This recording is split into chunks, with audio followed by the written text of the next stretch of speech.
반갑습니다. 다쿠스TV의 다쿠스입니다. 오늘 제가 여러분들과 같이 이야기 나눌 주제입니다. 조금 어려운 주제이기도 하고 좀 예민한 주제지만 오늘 한번 말씀드려볼까 합니다. 당신의 인생이 힘들고 어렵고 비참하다고 느껴진다면, 사진에 보시면 노인분이 한 명 계시는데 100세 이렇게 되어 있네요. 제가 사진을 가지고 와서 한번 만들어 봤습니다. 제가 일단 최근에 작년 기사지만 국민연금 관련해서 기사를 하나 캡처해 왔습니다. 국민연금 30년 이상 가입자가 월 평균 127만 원을 받는다 이렇게 되어 있습니다. 메뉴에 보시면. 그 다음에 밑에 보시면 총 389만 명 중 평균이 이미 퇴직하신 분이겠죠. 52만 원. 월 평균 52만 원입니다. 최고 수급자는 크게 의미가 없겠지만 월 210만 원 이상을 수령해 가신다 이렇게 되어 있네요. 전체 노령 연금 수급자의 평균 연금 월액이죠. 52만 3천 원. 앞서 말씀드렸지만 52만 원 정도가 월 평균 직장인이 퇴직하고 받는 국민연금이다 생각하시면 될 것 같고, 국민연금연구원의 중고령자 경제생활 및 노후 실태 조사에서 50대 이상 중고령자의 월 최소 생활비가 여러분들 얼마나 되겠습니까? 108만 700원. 부부는 176만 100원인 점을 고려하면 상당히 낮은 수준이죠. 다시 한번 정리를 해보면 30년 이상 가입자의 월 평균 수령액은 127만 원이라 말씀드렸고, 전체 평균은 52만 원. 그 다음에 50대 이상 중고령 최소 생활비는 108만 원입니다. 대신에 부부는 조금 줄어들어서 176만 원. 근데 이제 우리가 상식적으로 생각을 해봤을 때 30년 이상 장기 근속자가 이제부터는 몇 명이나 될까라고 생각해 봤을 때는 거의 없다고 볼 수 있겠고요. 평균적으로 계산해 봤을 때 남편, 아내 평균 수령액이 2명이라고 생각했을 때는 52만원 곱하기 2에서 104만원 정도 되네요. 위에 보시면 부부 총 한 176만원 정도가 필요하다 평균적으로. 그런데 70만원 정도 부족하죠. 그래서 다른 대안이 우리는 반드시 필요하다라고 생각을 할 수 있습니다. 지금 국민연금 파산이 되면 어떡하냐, 우리가 지금 나이대 30, 40대가 나중에 퇴직했을 때는 국민연금을 못 받을 수도 있다, 이런 얘기도 좀 우려스러운 얘기도 나오지만, 만약에 받는다고 해도 평균적으로 위에서 보이듯이 52만원 정도밖에 안 된다. 근데 이제 부부가 같이 최소입니다. 최소. 이 또한 최소 생활비라 돼 있죠. 근데 이제 만약에 이게 2명이 아니고 외벌이라면 여러분들 상황이 더 악화될 수밖에 없는 것입니다. 그리고 최소 생활비이기 때문에 아픈 곳이 없어야 되고, 또 여유로운 생활은 생활하기가 상당히 기대에는 어렵다. 밥만 먹고 그냥 생활하고 세금 내고 관리비 내고 이렇게 하면 거의 저 돈이 나간다. 이렇게 해서밖에 생활이 안 되기 때문에 상당히 어렵다는 얘기입니다. 여러 가지 대안이 있을 수 있겠죠. 70만 원 아까 부족한 그 부족분에 대해서는 연금, 아까 말씀드렸던 국민연금 이외의 개인연금이라든지 퇴직연금, 그리고 또 내가 주택을 가지고 있으신 분들은 국가의 주택연금을 받을 수 있죠. 그런 부분. 또는 부동산 투자, 지금 말이 많지만 하나에 넣어봤습니다. 그 다음에 주식 투자, 대한민국의 가장 큰 두 가지 축이죠. 부동산과 주식. 그 다음에 펀드 등의 금융상품, 그 다음에 해외 쪽으로 또 생각할 수 있겠죠. 요즘에 부동산, 주식, 펀드 등. 그 다음에 금, 은, 달러 등의 실물자산. 그 다음에 이것 말고 또 현실적인 또 방법이 투잡, 그 다음에 창업, 또 재취업, 이런 분야가 있을 수 있다고 생각합니다. 제가 또 하나의 신문기사를 가져와 봤는데요. 누구나 정년 퇴직 후에 연금 생활을 꿈꾸지만, 아까 현실에 가서 다시 한번 가져와 봤는데요. 가장 오래 일한 직장에서도 근속연속 기간이 15년 7개월에 불과하고 50세 전에 참 나간다. 그 다음에 장사가 안 되거나 명예퇴직을 당해서 일을 그만둔다 이렇게 돼 있고, 두 번째, 세 번째 일자리를 재취업하기 위해서 노력을 하지만 상당히 힘들다. 이렇게 돼 있고요. 중간점에 보시면 이 조사에 따르면 55세에서 79세 인구 중에서 앞으로 일하기를 원하는 사람들은 67.4%로 지난해 조사보다 2.5% 늘었다. 대부분이 생활비를 보태려고, 생활비가 부족하다는 얘기겠죠. 아까 말씀드렸듯이 55세 79세 사이의 연령층에서 국민연금 또는 공무원연금, 기초연금 등과 같은 공적연금이나 개인연금 등 어떤 형태로든 연금을 받고 있는 비율은 47%밖에 안 된다고 나오네요. 이 중에서도 3명 중 1명은 연금이 없다는 것이고요. 나중에 보이듯이 월 수령액이 50만 원 이하인 것으로 나타난다. 대부분 월급이 최소 내가 지금 퇴직하고 나서 또 재취업할 때 최소한 150만 원 이상은 내가 벌었으면 좋겠다라고 생각하지만 현실은 녹록하지 않다 이렇게 돼 있네요. 이게 현실적인 기사라고 볼 수 있겠죠. 자, 이제 개인연금을 근데 우리나라 사람들이 준비하지 못하는 이유, 또 비율이 낮은 이유에 대해서 제가 한번 생각을 해봤는데요. 매달 몇십만 원의 여윳돈을 우리가 매달 넣어야 되겠죠. 그렇게 저축할 돈이 또 여유가 없기 때문이라고 생각하고요. 또 현재가 대한민국 사회 2020년대 현재로만 봤을 때는 예전 7, 80년도와는 다르죠. 경제발전 성장 속도 자체가 예전에 두 자릿수 이렇게 되지만 요즘에는 마이너스 성장률, 그렇기 때문에 기업의 고용률이 불안정하고, 그렇기 때문에 근속 연수가 예전과는 뭐 평생 직장 이렇게 얘기가 하지만 요즘엔 그런 게 없죠. 재취업의 기회도 점점점 줄어든다. 그렇기 때문에 현직에 있을 때 우리가 꿈꾸는 퇴직 후에, 내가 현직에 있을 때는 열심히 노력해서 내가 퇴직해서는 여행도 다니고 뭐 맛집도 다니고 여유로운 생활을 해야지라고 생각하지만, 실제 퇴직 후의 삶은 동상이몽이다. 하늘과 땅 차이라고 말씀드리죠. 대한민국 사람들, 내 미래가 불안정하고 노후가 안정적이지 못할 것 같기 때문에 재테크 투자에 관심이 있을 수밖에 없습니다. 물론 이제 우리나라 사람들 중에 관심이 없는 분들도 많겠죠. 그렇기 때문에 주변에 말이야, 누가 부동산으로 뭐 얼마를 벌었대, 또는 회사 동료 누가 있는데 주식으로 이번에 말이야 얼마를 벌었다더라, 이런 얘기를 우리가 귀 기울여 들을 수밖에 없다는 얘기죠. 하나의 명제를 놓고도 사람들이 생각이 다르죠. 일단은 제가 부동산 관련해서 또 양측의 의견을 가져와 봤습니다. 첫 번째, 부동산은 투자재가 아니야. 사는 것이 아닌 사는 곳이야. 사는 곳 다르죠. 절대로 투자의 대상이 되어서는 안 된다. 1인 1가구 1주택 외에 주택을 매수하거나 부동산을 매수하는 행위 자체를 법으로 금지하고 혹시라도 그로 인해서 벌어들이는 수익은 징벌적 과세로 100% 환수해야 된다. 뭐 이렇게 생각하시는 분들이 있죠. 또 반대입니다. 반대측 입장에서는 무슨 소리 하냐, 몇십 년 전부터 그래왔고 사유재산이 인정되는 자유민주주의 시장경제 체제 하에서 당연히 투자의 대상이다. 내가 열심히 돈 모으고 그 돈으로 내가 부동산 투자해서 자산을 늘리고 월세 흐름을 만들어서 내가 노후에 쓰겠다는데 도대체 무엇이 문제란 말이냐, 임대인, 집주인은 국민이 아니냐, 뭐 이렇게 또 요즘에 갈등이 양측에서 상당히 불거지고 있죠. 자, 자본주의 사회에서 상대적으로 이제 덜 가지신 분이죠. 덜 가지신 분이 가진 자를 바라보는 모습입니다. 탐욕, 뭐 욕심, 이기심, 분노, 이렇게 여러 가지 뭐 생각이 들 수 있겠는데요. 재벌, 뭐 건물주, 임대인, 부자, 정치인, 정부의 고위 관료, 기업가, 또 셀럽, 연예인, 고액 연봉자, 또 고액으로 연봉을 받는 여러 가지 뭐 정치인들, 뭐 스포츠 선수들 등등 포함되어 있겠죠. 저렇게 탐욕스러운 돼지에 막 이렇게 막 비유를 하거나, 또는 돈을 저렇게 막 먹는 아주 욕심꾸러기인, 밑에 이제 조그만 사람이 있는데 그 사람의 목까지 다 부자들이 모든 부를 가지고 간다. 상당히 부정적인 이런 모습으로 표현이 되어 있습니다. 여러분들 어떻게 생각하시나요?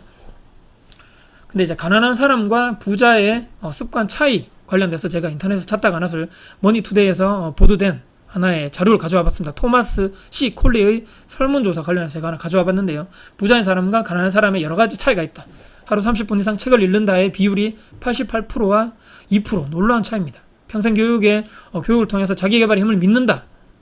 책을 읽는 것을 좋아한다. 매일 할 일을 적어둔다. 구체적인 목표의 달성에 집중한다. 등등 해서 엄청난 차이를 여러분들 눈으로 지금 보고 계시죠.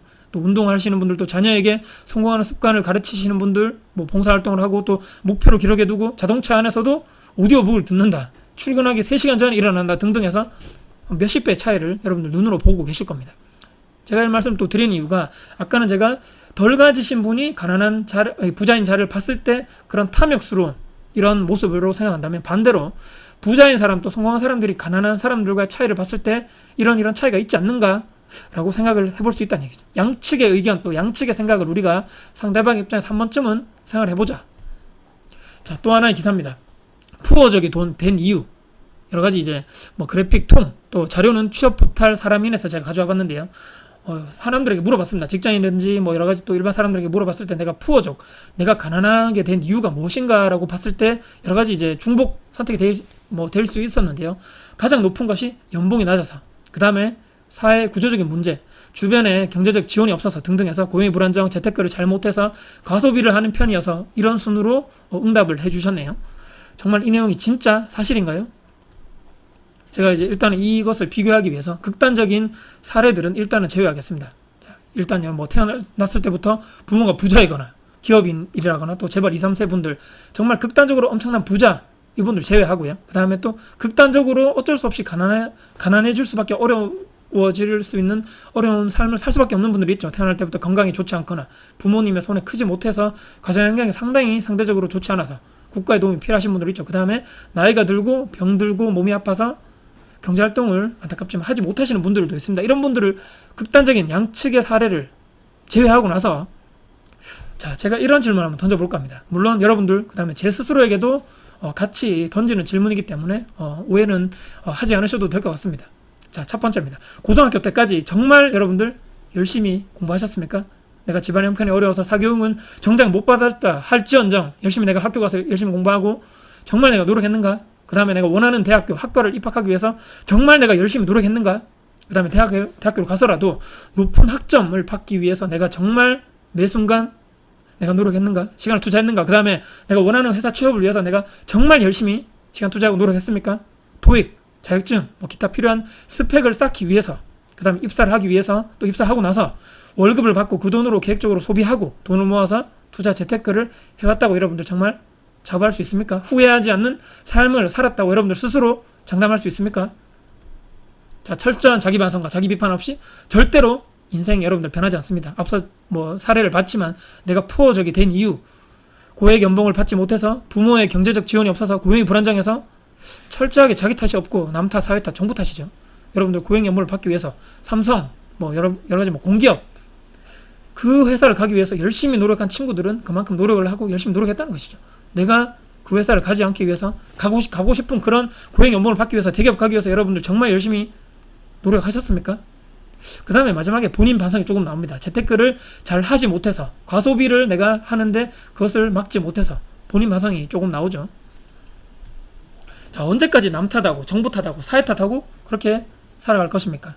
초중고 12년, 대학교 4년 또는 2년, 그 위에 입사하고 직장생활을 했을 때 30살, 40살, 50살 여러분들 인생 금방 가지 않습니까? 벌써 올해도 뭐 반 이상이 훌떡 지나갔죠. 내 인생을 돌아보자. 정말 후회 없이 살아왔다고 여러분들 자부하는가? 자, 첫 번째 이 상황을 제가 해결하기 위해서 한번 단계별로 한번 생각을 제가 해봤습니다. 어떻게 하면 지금까지 내가 살아온 이런 방향성, 방법, 인생을 다시 한번 좀 바꿀 수 있는 기회가 있지 않을까? 지금이라도 늦지 않았을 수 있지 않을까라고 생각해서 한 번쯤은 제 생각을 한번 좀 말씀드려 볼까 합니다. 첫 번째는요, 빨리 현재 내 상황을 파악하셔야 됩니다. 나에 대해서 철저하게 알자. 내 성향, 내 성격, 현재 나의 자산 규모, 남은 회사에서 근무 가능 연수, 그 다음에 월 평균 저축 가능 액수를 빨리 파악하시고요. 소비 지출 내역을 파악해서 내가 지금 어느 쪽 부분에 가소비하고 있는가, 줄일 수 있는 돈이 이런 분야에 대해서는 좀 줄여야 되지 않겠는가라고 빨리 내 상황을 파악하셔야 됩니다. 두 번째는요, 남은 기간 있죠. 내가 퇴직 은퇴 후에까지 남은 그 기간 동안에 어떻게 내가 살아가서 그것을 준비할 것인가, 부족한 생활비를 어떻게 내가 지금부터 준비할 것인가, 그 다음에 어떤 재테크 투자 종목으로 선정할 것인가, 그것을 또 그 종목을 시작하기 위해서 어떻게 내가 준비할 것인가, 책을 볼 것인가, 실제 강의장을 가고 유튜브 블로그 글을 어떻게 내가 정리할 것인가, 돈과 시간을 여러분들 투자하셔야 되겠죠. 단기, 중기, 장기적인 목표를 여러분들 스스로 계획표를 작성을 하셔야 됩니다. 세 번째, 구체적인 액션 플랜 작성. 뭐 단기적으로 내가 뭐뭘 해보고 지금 내가 당장 책을 사고 또 강의를 듣고 뭐뭐 하겠다. 중기적으로는 뭐 언제까지 몇 살까지 실전 투자를 몇 건 하겠다. 그렇게 해서 뭐 장기적으로는 은퇴까지 내가 몇 년 남았으니까 그 전까지 뭐 내가 그 전까지 자산 규모를 얼마를 만들고 월 현금 흐름을 내가 얼마를 만들고 내가 퇴직 은퇴하겠다. 계획과 이런 플랜을 여러분들 스스로 작성하셔야 됩니다. 네 번째, 여러분들 무엇이겠습니까? 생각만 해서 끝나는 것이 아니고 just do it. 제발 여러분들 플리즈 실천하고 실행하고 행동하셔야 됩니다. 여러분들 미친 실행력이 여기서 필요하겠죠. 머리로만 생각하지 마시고 몸소 실천하고 행동하는 것이 가장 중요합니다. 마지막에 다섯 번째, 모든 과정을 정리하시고 기록하시고 또 피드백, 수정, 보완, 재실행, 무한 반복하셔야 되겠죠. 자, 이런 얘기가 있죠, 여러분들. 부동산은 이제 끝났어. 부동산 공공재야, 무슨 투기야. 또는 주식 해봐. 그러면 주식은 너무 위험해. 펀드 해봐. 그러면 펀드는 수익률 너무 낮고 말이야. 지금 너무 불안정해. 지금 뭐 시대가 너무 불안정하고. 그러면 달러 투자는 어때? 달러는 말이야 아직 내가 잘 모르고 확신이 없어. 그러면 금, 은 이런 실물 자산은 어때? 지금 너무 비싼데 혹시라도 금값 폭락하면 어떡해? 아니면 해외 쪽 투자는 어때? 그러면 해외 쪽은 내가 아직 잘 모르고 말이야. 어떻게 될지 모르는데 불안하지. 자, 여러분들 그럼 뭐 할 것입니까? 여러분들 아무것도 하지 않고 불평만 하는 선택을 혹시라도 할 것입니까? 불평불만만 뭐 그까지는 해도 상관없지만 여러분들 어떻게든 현재 본인 삶보다 여러분들 더 여유롭게 또는 더 내가 경제적으로 안정적인 삶을 살기 위해서 주변에 노력하시는 분들 있죠. 그 사람들까지 끌어내리려는 그런 노력은 하지 마십시오. 생각보다 그분들은 훨씬 더 노력하고 훨씬 더 시간을 아끼고 돈 아끼고 열심히 살아가고 있습니다. 적어도 당신보다는요. 여러분들 이제 수십 년 동안 우리가 대한민국 살면서 이제는 깨닫지 않으셨나요? 아무리 내가 불평불만해도 내가 원하는 세상이 그런 세상으로 내가 돌아가지 않는다는 것쯤은 여러분들 이제는 깨닫지 않으셨습니까? 자, 이 사진을 제가 가져와 봤는데요. 편견을 깨고 한 번쯤은 제가 아까 말씀드렸죠. 양측의 상대방의 입장에서 한 번쯤 생각해 보자. 자, 이 그림이 인터넷에 있어서 제가 캡처를 해왔습니다.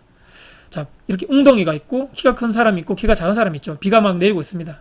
비가 올 때 키 큰 사람이 비를 가장 먼저 맞지만 키 작은 사람은 그것을 비웃다가 먼저 물에 잠긴다 이렇게 돼 있는데 무주택자라고 써 있네요. 물론 무조건 100%이 내용이 맞다라고 말씀드릴 수 없습니다. 하지만 타인을 욕하고 뭐 이런 것이 이제 끝내야 되고 이제는 내 가정과 가족은 여러분들 스스로 지키셔야 됩니다. 부동산의 한으로만 봤을 때는 임대인에게 휘둘리지 말고 적어도 내 집 한 채만 있다면 적어도 이런 상황에 놓이지 않지 않을까요? 무조건 우리가 모든 사람이 강남에 살아야 되고 대구로 따지면 모든 사람이 수성구에 살아야 되는 그런 편견은 이제 깨야 되지 않겠습니까? 여러분들 어떤 삶을 여러분들 이 둘 중에 선택하셔야 될 것 같습니까? 자, 마지막입니다, 여러분들. 선택은 자유, 결과에 따른 책임도 스스로 지자. 제가 항상 말씀드리죠. 우리 인생은 선택의 연속입니다. 여러분들 지금까지 어떤 선택을 하고 살아오셨습니까? 적어도 남에게 휘둘리지 않고 남에게 피해도 주지 않고 자녀에게 부끄럽지 않으면 내 자신에게도 스스로 떳떳한 인생 스스로 여러분들 만드셔야 합니다. 기회는 언제나 있었습니다. 여러분들 아까 말씀드렸죠. 초중고 대학교 직장생활 언제나 우리에게 기회는 있었습니다. 선택에 대한 자유 여러분들께 다 있었지 않습니까? 근데 여러분들 선택한 것에 대해서 지금까지 내가 인생에 살아온 현재 내 모습이 여러분들 선택의 결과입니다. 자, 지금부터 여러분들 늦지 않았습니다. 여러분들 지금도 앞으로 나가면서 우리가 살아가면서 수많은 선택에 놓이게 될 것입니다. 거기에 따라서 선택은 자유. 하지만 그에 따른 결과도 여러분들 스스로 지고 뭐 남 탓, 정부 탓 더 이상 탓하지 마시고 이제는 여러분들 스스로 여러분들 원하는 인생을 만드시기 바라는 그런 바람에서 오늘 제 영상을 또 오늘 제 자료를 한번 PPT로 만들어서 여러분께 한번 말씀드려봤습니다. 뭐 여러 가지 재테크 투자 방법이 있습니다. 여러분들 점점점 사연이 힘들어질 것이고 점점점 초양극화 시대는 이미 불보듯 뻔한 시대에 왔습니다.